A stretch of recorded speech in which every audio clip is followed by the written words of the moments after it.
Tell me about, in your experience, the secretiveness of eating disorders. When I first was starving myself, I moved my food around. I acted like I was eating or I said I ate when I didn't eat. But I didn't feel it was as secretive as when I became bulimic. With bulimia, there is so much shame associated with it. And so the shame makes you hide it.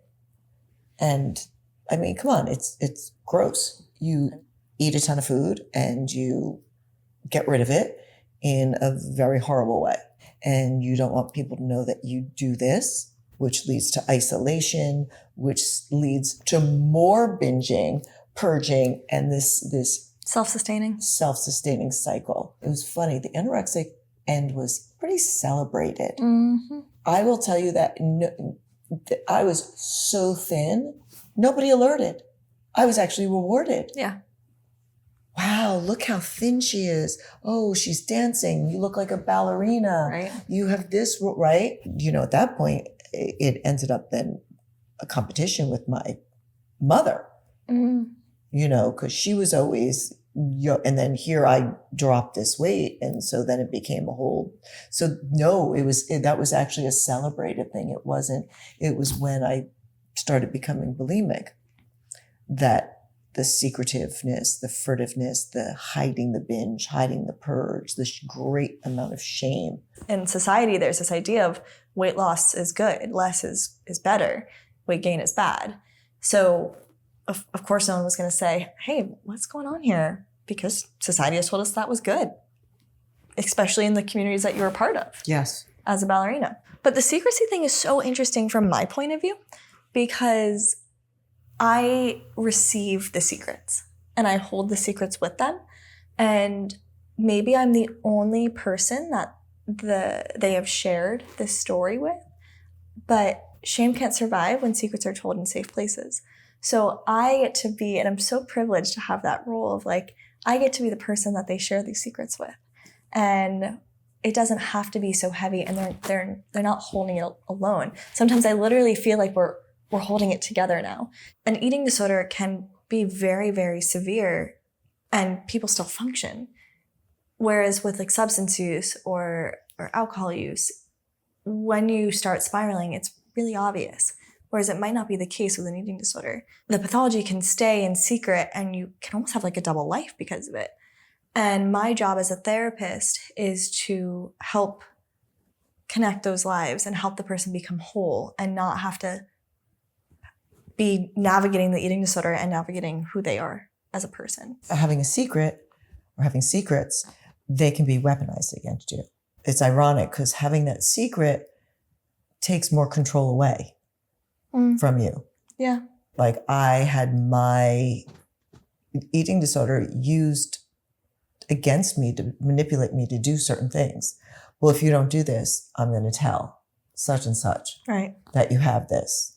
You know that you really don't have control when you think you have control once it really grasps onto you. Then to have someone use it as a weapon, really, you want to talk about messing with your head. Yeah. In my work, sometimes we do something called an eating disorder monster. Mm-hmm. And we create what the eating disorder looks like separate from them. More often than not, they describe themselves. So I help clients be hey, we don't want to fight this war against you. We need to figure out a way to disentangle it from you. And then when they do describe it, it's either this consuming black cloud or it's something attractive. And it's so fascinating. Yeah.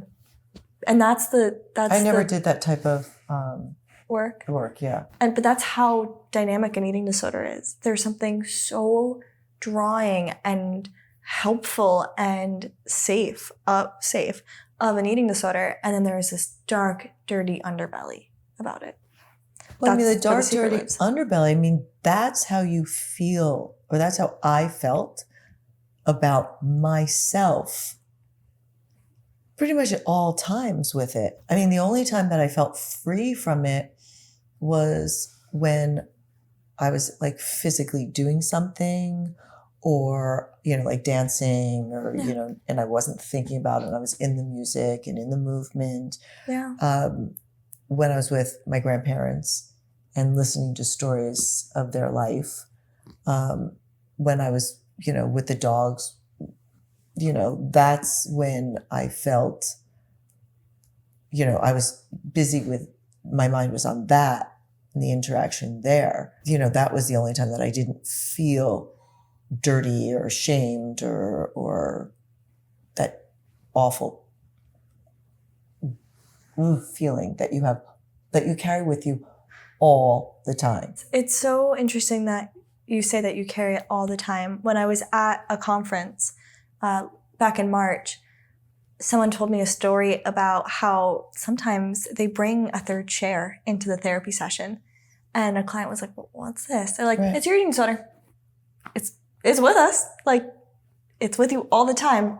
Let's give it a chair. Let's give it some space. It's going to be with us regardless.